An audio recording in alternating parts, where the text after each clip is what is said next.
Aunty অনুমতি দিলে আমি কয়েকটা মেয়ের ছবি দেখাই। আমাদের ভার্সিটির স্টুডেন্ট, বেশ সুন্দরী, আপনি দেখে চয়েস করেন, আমি নিজে কথা বলবো ওদের সাথে। মমতাজ বেগম গদগদ হয়ে বলেন, কোথায় দেখাও তো, সেদিনের মেয়েটাও সুন্দর ছিল, কিন্তু আমার ছেলে বলে কিনা মেয়ে নাক বোঝা, এটা কোনো কথা বলো? একদমই না, উনি বিয়ে না করার পায়তারা করছেন, আপনি মেয়ে চয়েস করুন এখান থেকে, উনি বিয়ে না করে যাবে কোথায়? নীলার ফোন থেকে মমতাজ বেগম কয়েকটি মেয়ের ছবি দেখে, নীলাও বসে বসে মেয়েগুলো সম্পর্কে জানাতে থাকে। মমতাজ বেগম এক পর্যায়ে বলে ওঠেন, সেদিন তোমার একটা বান্ধবী আসলো না নাবিহা, ওর ব্যাপারে যদি বলতে। নীলা আগেই টের পেয়েছিল নাবিহাকে ওনার পছন্দ হয়েছিল, কিয়ানের পাশে নাবিহা, অসম্ভব। নীলা এখন নিজের বেস্ট ফ্রেন্ডের উপরে জেলাস হয়ে যায়, যে দুঃখের সুরে বলে, কি বলবো আন্টি, নাবিহা তো খুব ভালো মেয়ে, বাবা মায়ের আদুরের 2 নম্বর সন্তান, কিন্তু কি একটা ঝামেলা আছে, আসলে এলাকার একটা গুন্ডা ওর পেছনে অনেকদিন ধরে পড়ে আছে। এর মধ্যে কতগুলো বিয়ে যে ভাঙলো। এই বাড়িতে সোহানের জন্মদিনের অনুষ্ঠানের আগে আমি আঘাত পেলাম না, অনুষ্ঠানেও কুড়িয়ে হাঁটছিলাম, যে আপনি হয়তো খেয়াল করেনি। মমতাজ বেগম থমথমে সুরে বলে, খেয়াল করেছি, তোমার উপর রাগ ছিল বলে কিছুই বলিনি। নীলা মুচকি হেসে বলে, এখন বুঝি আর রাগ নেই? না মানে এখন তো আমার সাথে কথা বলেন, রাখো এসব, নাবিহার কথা বলো। নীলা বাস ফিরে নিজেটা কন্ট্রোল করে। কালকে ভার্সিটি গিয়ে নাবিহাকে আচ্ছা মতো পিটাবে, বজ্জাত মেয়ে, এত ভদ্র হতে কে বলেছে? মুহূর্তে নিজেকে সামনে মমতাজ বেগমের দিকে তাকিয়ে ভীত কণ্ঠে বলে, আমি তো নাবিহার ওই গুন্ডা প্রেমিকের জন্যই ব্যথা পেয়েছিলাম। ভার্সিটি থেকে ফেরার পথে আমাদের স্কুটির সামনে পথ আটকে দাঁড়ায়, তখন নাবুকে বাঁচাতে গিয়ে আমি ব্যথা পাই, কোনো রকমে গুন্ডাগুলোকে হালকা পাতলা উত্তম মধ্যম দিয়ে পালায়। তো তুমি মারামারি পারো? না আন্টি, সেলফ ডিফেন্স, ছোটবেলায় টুকটাক শিখেছিলাম, নিজেকে বাঁচানোর মতো চলে আর কি। মমতাজ বেগমের মুখ দেখে বোঝা যায় না তিনি ইমপ্রেস হলেন নাকি আরো নারাজ হলেন, তবে তিনি যে অবাক হয়েছেন তা স্পষ্ট। ফোন থেকে ছবি দেখে একজনের ব্যাপারে জানতে বলে, নীলা জেনে নিবে বলতেই তিনি একটু সন্তুষ্ট হয়ে চলে যান। তিনি যেতেই নীলা হাসতে থাকে। ড্রয়িং রুমের সোফায় বসে মিমু কতক্ষণ এসব বসে শুনছিল। সে বলে ওঠে, পাগলের মতো হাসছো কেন? তোমাকে বলবো কেন? মিমু ফোন রেখে সোজা হয়ে বসে, ভ্রুকুচকে জিজ্ঞেস করে, তুমি কিয়ানকে?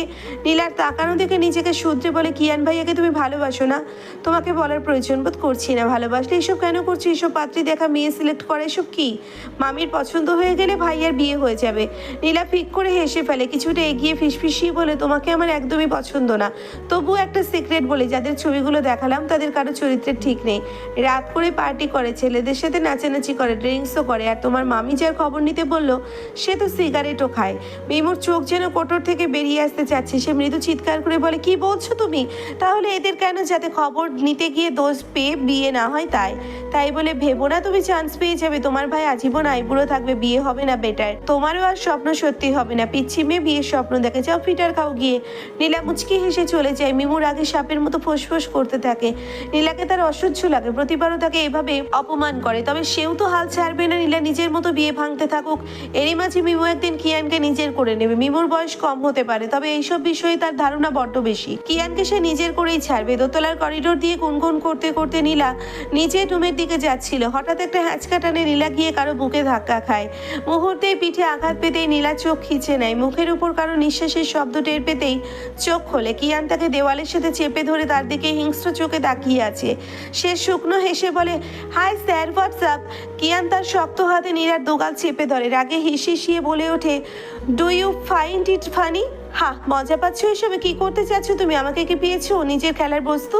নীলা ব্যথায় শব্দ করে উঠতে কিয়ান হাতের চাপ শিথিল করে। নীলা সুযোগ পেয়ে ধাক্কা দিয়ে কিয়ানকে নিজের থেকে সরায়, গালে হাত বুলিয়ে বলে, গুন্ডামি শুরু করে দিয়েছেন? আমাকে নিজের সম্পদ পেয়ে বসেছেন নাকি? যখন ইচ্ছে চেপে ধরেন, শাসন করেন, বকাবকি করেন। আমি বেছে একটা কুট্টি মেয়ের সাথেই আপনার বিয়ের ব্যবস্থা করা। আমাকে চেনেননি আপনি। তুমি কুটনামি কম পারো নাকি? তুমি তো আছোই, আর কাউকে চাই না আমার। বাহ, আরও একজনের চিন্তা করেছিলেন বুঝি? লুচু পুরুষ, বাড়াবাড়ি করবে না। নীলা মেজাজ ঠিক নেই কিন্তু, সেম হেয়ার।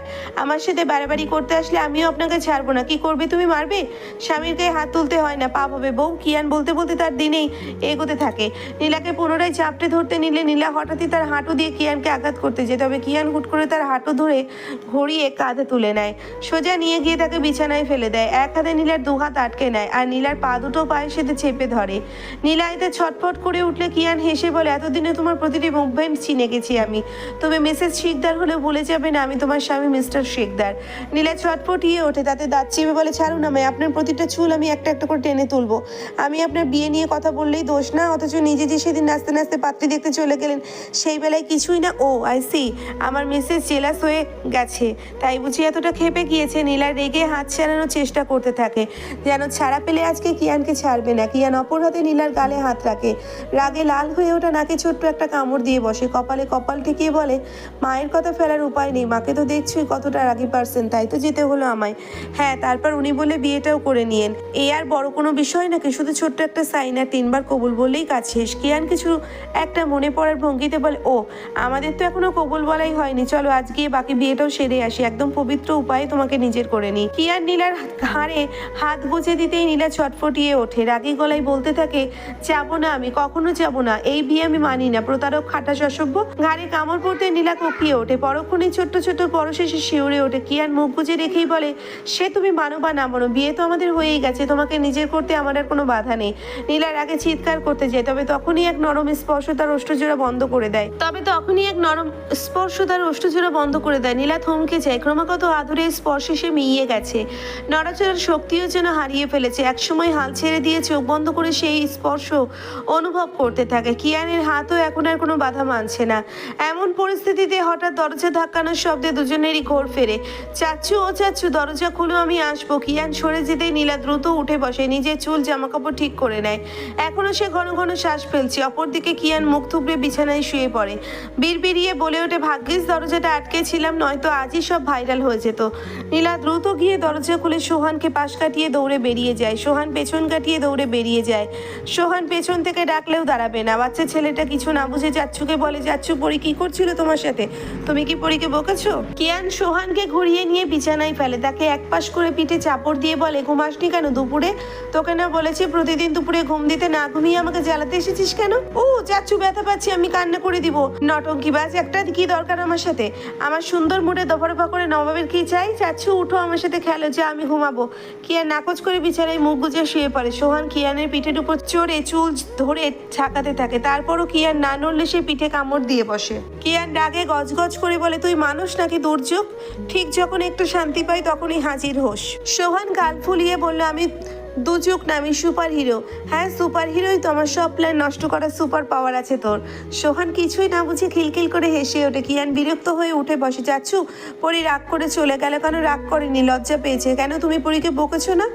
আমাদের ক্লাসে দিশাকেও ম্যাথ স্যার বকেছিল, পরে ও অনেক কান্না করেছে। আমি ওকে জিজ্ঞাসা করেছিলাম, বলেছে ছেলেদের সামনে বকেছে বলেও লজ্জা পেয়েছে।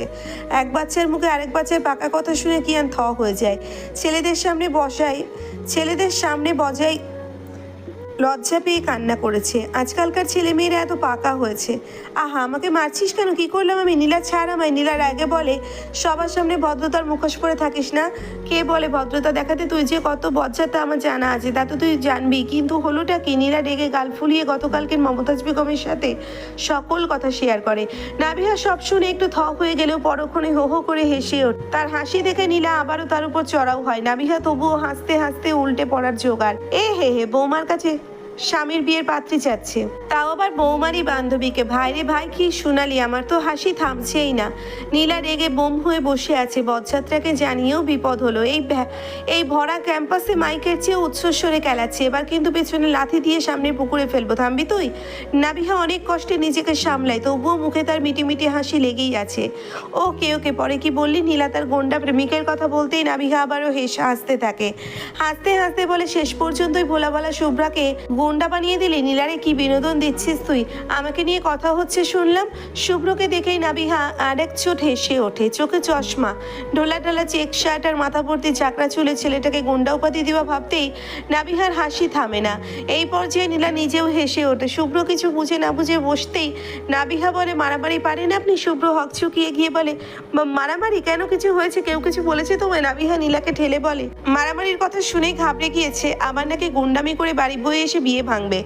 এই, তোমরা কি বলতে চাচ্ছ বলো তো? দেখো, এসব হিয়ালি কথা আমার ভালো লাগে না, বলা যাবে না, এটা সিক্রেট। সব জানাজানি হলে পরে বলবো আপনাকে। আমার কাছেও সিক্রেট। এই নাবিহা, তুমি আমার সত্যি ভালোবাসো তো? আমার আড়ালে বিয়ে করে ফেলছো না তো? আরে দূর, এটা নীলার সিক্রেট, তাই বলছি না। ও, সেটা বলো। ওর সিক্রেট জানার কোনো ইচ্ছেও আমার নেই। তোমার মতো সুইট একটা মেয়ের এমন দজ্জাল বান্ধবী হলো কিভাবে? বুঝি না। কি আমি দজ্জাল? আমি? নীলা পাশ থেকে নিজের ব্যাগ তুলে নিতেই শুভ্র উঠে দৌড় লাগায়। নীলা পেছন থেকে চিল্লিয়ে বলে, ব্রেকআপ। নাবিহার পক্ষ থেকে আমি আপনাকে ব্রেকআপ করিয়ে দিচ্ছি। ফুচকা টিট দেবো শালিকা, তবুও আমার বউকে কেড়ে নিও না। আমার বউ তো আবার তোমার বড় ভক্ত। এসব শুকনো ছিঁড়ে গাল ভিজবে না। Biryani, burger, pizza, 5 plate phuchka deal.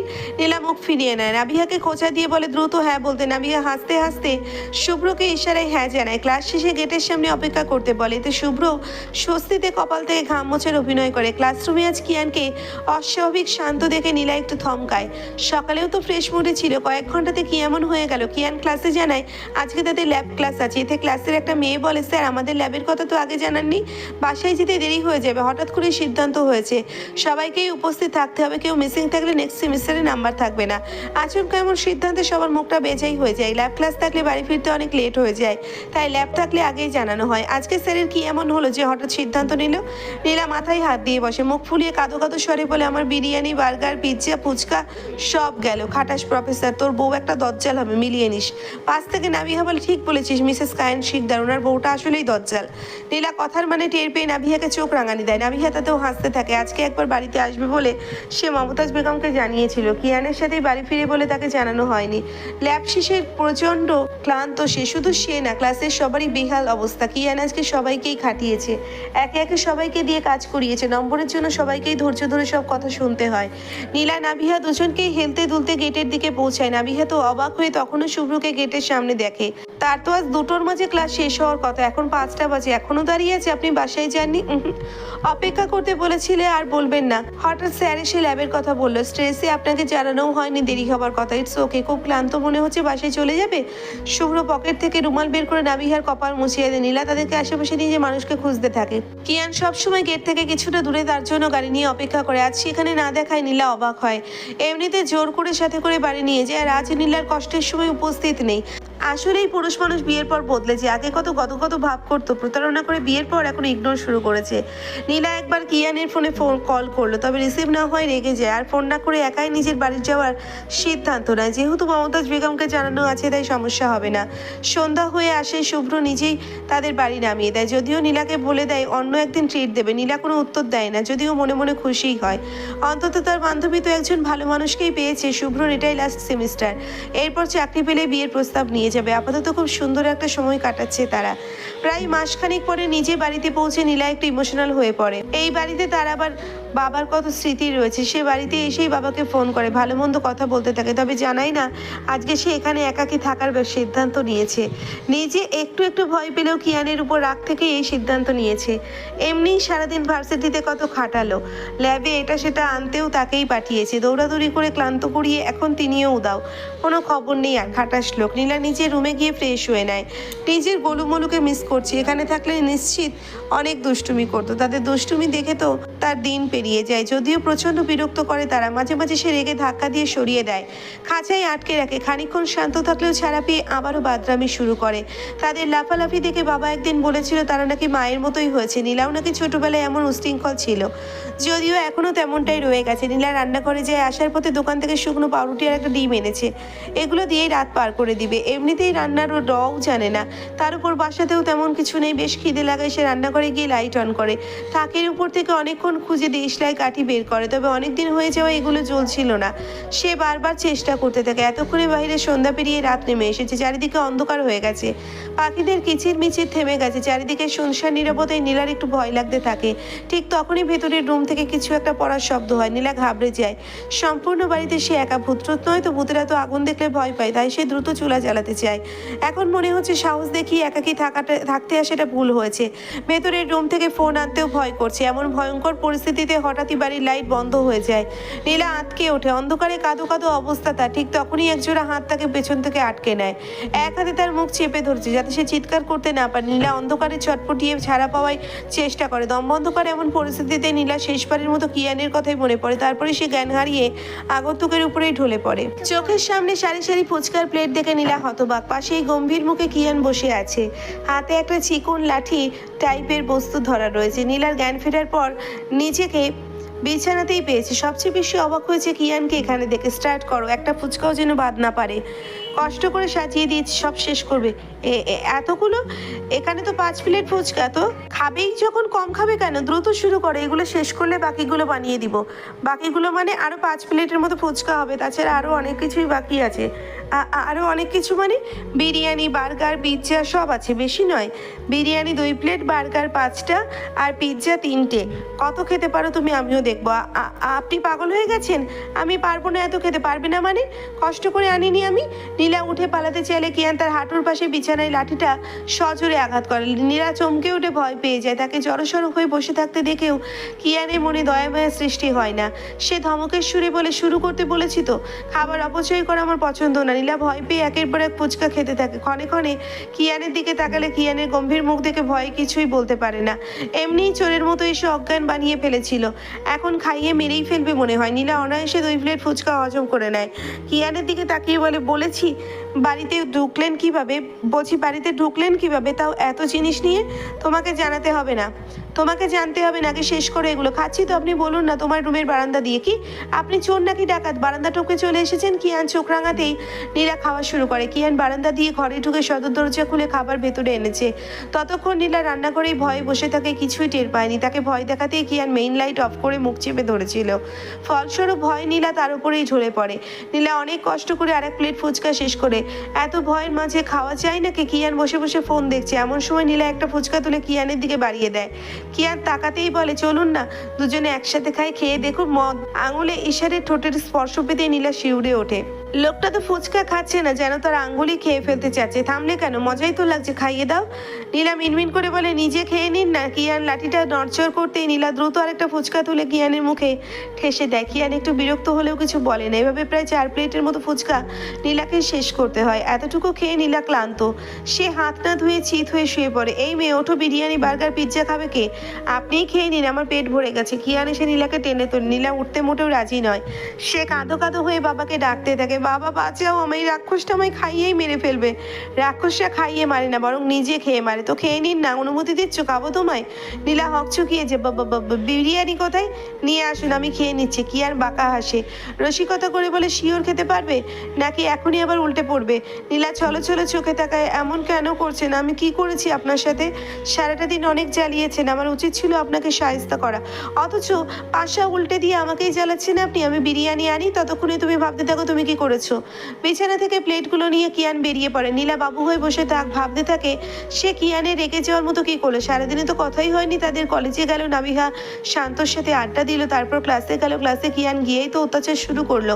সে তো কিছুই করেনি। নীলা আর ভাবতে না পেরে আবারও শুয়ে পড়ে। পেট ভরা অবস্থায় শুয়ে চোখ বন্ধ করতেই তার চোখে ঘুম চলে আসে। কিয়ান এসে নীলাকে ঘুমাতে দেখে দীর্ঘশ্বাস ফেলে। একটা পাত্রে করে পানি এনে নীলার হাত ধুইয়ে দেয়। তাকে ঠিকমতো শুইয়ে দিতে গেলে নীলা লাফিয়ে উঠে বসে। কাকা, কাছে আসছেন কেন? দূরে থাকুন, আমি চিৎকার করবো কিন্তু। কিয়ান তার দিকে ঝুঁকে পড়ে। এতে নীলা ঘাবড়ে গিয়ে একটু পিছিয়ে পড়তে কিয়ান আর ঝুঁকে আসে। এতে নীলা বিছানাতেই পড়ে যায়। কিয়ান বলে, তুমি না ঘুমাচ্ছিলে? আমি ঘুমাইনি, চোখ বন্ধ করে ঘুমের ভং ধরেছিলাম। তাই বুঝি? তাহলে তোমার হাত পরিষ্কার হলো কিভাবে? ভূতে সাহায্য করেছে বুঝি? নীলা নিজের হাতের দিকে তাকিয়ে অবাক হয়। পরক্ষণেই ভোলা ভালা হাসি দেখে, গালতেছে মিস্টেক, ভুলে ঘুমিয়ে গিয়েছিলাম বোধহয়। তুমি এত কিউট কেন? নীলা মিথ্যে বলেও কেউ এভাবে হাসে? কিয়ানের রসিকতা দেখে নীলা গাল ফোলায়। অন্যদিকে মুখ ফুরিয়ে বলে, সরুন প্লিজ, আমার খারাপ লাগছে। স্বামী কাছে আসলেও খারাপ লাগে বুঝি? না না, সেটা নয়। ওহ, তাহলে ভালো লাগছে বুঝি? একটু আগে এতখানি খাওয়াই। নীলার এখন পেটে গুড় করছে। নীলা মুখ চেপে ধরতে কিয়ান ভ্রু কুচকে তাকায়। আগেই ভয়ে মুখ চেপে ধরছো কেন? ভাবছো তুমি চুমুটুমু খাবো নাকি? নীলা কিয়ানকে ঠেলে উঠে বসে। এক দৌড়ে ওয়াশরুমে গিয়ে সব উগড়ে বের করে দেয়। পিছু পিছু কিয়ানও এসে এমন অবস্থা থেকে ঘাবড়ে যায়। নীলার চুলগুলো পেছন থেকে জড়িয়ে নিয়ে তাকে ধরে রাখে। বমি শেষে নীলা একদম কাহিল হয়ে পড়েছে। কোনো রকমের চোখ মুখ ধুয়ে তাকে বিছানায় আনে। নীলা আবারও শুয়ে পড়ে। কিয়ান বুঝে ব্যাপারটা অতিরিক্ত হয়ে গেছে। খালি পেটে এত খেয়ে বদহজম হয়ে গেছে। ওয়াশরুম পরিষ্কার করতে গিয়ে কিয়ানের ঘৃণায় মুখটা কুচকে নিলেও কোনো মতে কাজ সেরে নেয়। রুমে এসে দেখে নীলা এক পাশ হয়ে শুয়ে আছে। কিয়ান ডাকতে গেলে নীলা হঠাৎই তার শার্টের কলার চেপে ধরে। রাগান্বিত কণ্ঠে বলে, সমস্যা কি আপনার? এইভাবে জ্বালাচ্ছেন কেন? কিছু বলছি না বলে সাহস পেয়ে বসেছেন? এখন শান্তি তো? আমাকে কষ্ট পেতে দেখে সরি নীলা, আমি ভাবিনি এতটা এক্সট্রিম হয়েছে ব্যাপারটা। বলুন, ইচ্ছে করে করেছেন এসব? আমাকে কষ্ট পেতে দেখে আপনার শান্তি হয়? নীলা রাগে ফুঁপিয়ে উঠে কিয়ানের বুকে আঘাত করতে থাকে। কিয়ান না রেগে উল্টে নীলার গালে ঠোঁট ছোঁয়। অপরাধী স্বরে উত্তর করে, আমার ভুল, আমি স্বীকার করছি। এতে অবশ্য আমি অতটা অনুতপ্ত নই। দোস্ত তোমারই বেশি। স্বামী থাকা সত্ত্বেও অন্য ছেলের কাছে কেন খাবারের বায়না ধরবে তুমি? ক্যাম্পাসে অন্য ছেলের সাথে এত কথা হাসাহাসি কিসের? আমার সাথে তো দুটো ভালো কথাও বলো না, আবার বুঝি রাগ হয় না? নীলা চোখ বড় বড় করে তাকায়। বিহ্বল হয়ে বলে, এই সাধারণ কারণে এত বড় শাস্তি? আপনি জানেন ছেলেটাকে? শান্ত, নাবিহার বয়ফ্রেন্ড। নাবিহাকে পটাতে এসে আমার থেকে অনেক যন্ত্রণা সহ্য করেছে। সেদিন তো দেখলেন নাবিহাকে প্রপোজ করলো, দেখেননি আপনি? তবুও প্রশ্ন তুললেন? কিছুই দেখিনি আমি, কারণ তখন আমি তোমাকে দেখায় ব্যস্ত ছিলাম। অসভ্য লোক। নীলাকে গাল ফুলাতে দেখে কিয়ান হাসে। মাথায় ঠোঁট ছুঁয়ে তাকে রেস্ট করতে বলে নিজের রান্নাঘরে চলে আসে। বাসায় চাল ডাল দেখে পূর্বের অভিজ্ঞতা থেকে খিচুড়ি রান্না করে নেয়। আপাতত যা আছে তা দিয়েই রাত পার করতে হবে। নীলাকে ভয় দেখানোর জন্য তখন বিরিয়ানি, বার্গার, পিৎজার কথা বলেছিল। তার জানা আছে ফুচকা খেয়ে নীলা আর কিছুই খেতে পারবে না। এখন যেহেতু সব উগড়ে নিয়ে পেট খালি হয়ে গেছে, তাই রাতের জন্য রান্না করে নিল। কিয়ারা আপু, তুমি কখন এসেছো? এই তো সকালেই। তোমরা কোথায় ছিলে? ভাইয়া তুমি কোথায় ছিলে? নীলা বলে, আমি কালকে আমাদের বাড়িতে গিয়েছিলাম, আন্টিকে বলেছিলাম যাবো, আর উনি কোথায় ছিলেন তা আমি জানি না। কিয়ান অবাক হয়ে তাকায়। মেয়েটা খাড়ার উপর কিভাবে মিথ্যা বলে দিল? কিয়ান না পারতে নিজের বন্ধুর সাথে ছিল বলে জানায়। কিয়ারা মিটিমিটি হাসতে থাকে। নীলার কাছে টেনে নীলার জামাটা কলার কাছে টেনে দেয়। খোলা চুল সামনে এনে গুছিয়ে দেয়। দুজনে একত্রে রুমে দিকে যেতে যেতে বলে, বাহিরে বের হওয়ার আগে আয়নায় নিজেকে দেখে তারপর বের হবে। নীলা লজ্জায় পড়েছে। অসভ্য লোকটার জন্যই এত ঝামেলা। সকালে ঘুম থেকে উঠে কিয়ারের বুকে নিজেকে দেখায় ছুটোছুটি শুরু করেছিল। তখনই বজ্জাত লোকটা তার ঘাড়ে কামড়ে দিয়েছে। কিয়ারাকে তাকিয়ে থাকতে দেখে নীলা ঘাবড়ে গিয়ে বলে, আপু, আপনি যা ভাবছেন তা নয়। আসলে আমিও তো আসলে না করে জানতে চাই না। আমার ভাই ভালো থাকলে তাতেই আমার শান্তি। সরি আপু। হঠাৎ সরি কেন? ওটা বলা যাবে না। ভাবলেই আমার নিজেরই লজ্জা লাগে। তুমিও বুঝি অন্যদের মতো আমায় ভাইয়ের বউ ভেবেছিলে? নীলা অবাক হয়ে তাকায়। কিয়ারা হাসতে হাসতে বলে, আসলে ভাইয়া আর আমার বয়স কাছাকাছি, প্রায় 5 বছরের ডিফারেন্ট হলেও আমরা পিটাপিটি বড় হয়েছি। ছোটবেলায় আমার মা মারা গেলে এই বাড়িতেই বেশি থাকা হয়েছে আমার। স্বভাবতই ভাইয়ার বন্ধুরা আমাকে ভাইয়ের পছন্দের ভেবে বসতো, যদিও আমরা সেসব নিয়ে অনেক হাসতাম, কারণ সেসব ভাবনা আমাদের মধ্যে কখনো আসেইনি। বড় হলে পারিবারিকভাবে আয়নের সাথে আমার বিয়ে হয়। তখন কিয়ান ভাই বিদেশ ছিল, সময় করে আসতে পারেনি। খুব রাগ করেছিল তার অনুপস্থিতিতে বিয়ে করে নেওয়ায়, তবে উপায় ছিল না। আয়নের বিদেশে মাটিতে চাকরি হয়, তাই দ্রুত বিয়ে করে আমায় নিয়ে চলে যায়। তারপর প্রায় 3 বছর পর দেশে ফিরলাম। ভাইয়া কোথায়? এখন চলে গিয়েছে নিজের কাজে। পরের বার মাসখানিকের ছুটিতে আসবে বলেছে, দেখা যাক কি হয়। কিয়ানকে নীলার রুমেই থাকতে বলা হয়েছে। ব্যাপারটা জানার পর থেকে কিয়ান রেগে আছে। সদ্য বিয়ে করে যখন বউয়ের কাছাকাছি থাকবে তখন সেখানে বাধা পড়ে গেল। কিয়ান ছাদে দাঁড়িয়ে সিগারেট ধরায়। কয়েক টান দিতেই সেখানে কিয়ারা চলে আসে। কিয়ারাকে দেখে কিয়ান মুখ ঘুরিয়ে নেয়, হাতে সিগারেট ফেলে পায়ে ভিসে দেয়। কিয়ারা ধীরে ধীরে এগিয়ে আসে। কালকে তুমি নীলার সাথেই ছিলে না? কিয়ান উত্তর দেয় না, মুখ গম্ভীর করে দাঁড়িয়ে থাকে। কিয়ারা ব্যস্ত হয়ে বলে, ভাইয়া তুমি নীলাকে পছন্দ করতেই পারো, তাই বলে এখনই এসব? আমার বউ, আমি যা ইচ্ছে তাই করবো। তোকে বলতে হবে সব? বউ মানে? তোমরা বিয়ে করে নিয়েছো? মানে এটা কি করলে তুমি? আমাকে জানালেও না? বাড়ির কেউ আমাকে জানালো না? কেউ আমাকে জানালো না। তুইও তো আমার অনুপস্থিতিতে বিয়ে করে ফেলেছিলে। দুটো বিষয় পুরোপুরি ভিন্ন। আমার সময় তুমি দেশেই ছিলে না। দোষ আমার না, এখানে আমি তোরই দোষ ভেবে নিয়েছি। কিয়ারা রেগে গাল ফোলায়। এভাবে এক পাশ গিয়ে চুপটি করে বসে থাকে। কিছুক্ষণ পর কিয়ান এসে তার পাশে বসে। ধীর স্বরে বলে, রেজিস্ট্রি করেছি শুধু, বাড়ির কেউ এখনো জানে না। তোকেই প্রথম জানালাম। হঠাৎ কি এমন হয়েছিল যে তাড়াহুড়ো করতে হলো? Personal matter. বুঝলাম, বাড়িতে জানাওনি কেন? কিয়ান সংক্ষেপে নীলাকে দেখতে যাওয়ার কাহিনী শোনায়। কিয়ারা সব শুনে বলে, এখন কি করবে ভাবছো? আপাতত সময় নিচ্ছি। মা আমাকে বিয়ে দিতে উঠে পড়ে লেগেছে। ভাবছি এবার বাবা আর আঙ্কেল বাড়ি ফিরলে সব জানিয়ে দিব। ভুল যখন হয়েই গেছে তার মাসুল তো দিতেই হবে। কিয়ান নড়ে চড়ে বসে বলে, তা তো অবশ্যই দিবে। আমি আর নীলার রুম ছাড়ছি না। বিয়ের আগে বউকে আর পাচ্ছ না, এটাই তোমার শাস্তি। কিয়ারা হাসতে হাসতে যেতে থাকে। কিয়ান রেগে গেলেও বলে, সাবধানে দেখে শুনে পা ফেল। কিছু হলে হাত পা ভেঙে বিছানায় ফেলে রাখবো, তারপর আমার বউ নিয়ে আমি ঘুরতে চলে যাব।